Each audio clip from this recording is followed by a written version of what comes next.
إذا في هذه اللحظات تتقدم كيليا النمور البطلة الجزائرية لاستلام الميدالية الذهبية الأولى للجزائر في الأولمبياد تحت تصفيقات وتشجيعات الجماهير الجزائرية الحاضرة في القاعة.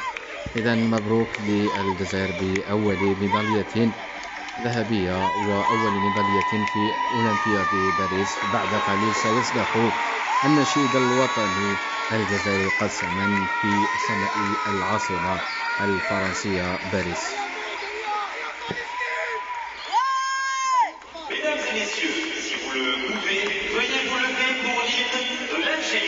إذا سنستمع إلى النشيد الوطني الجزائري قسما بالعاصمة الفرنسية باريس.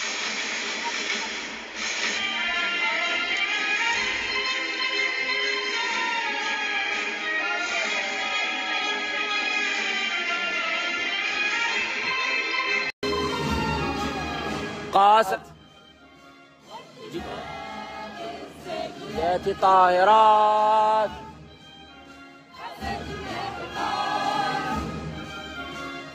ماء الزكيات الطائرات جلود اللامعات الخافقات شامخات الشاهقات قرن حياة أو ممات وعقدنا العزم أن تحيا الجزائر.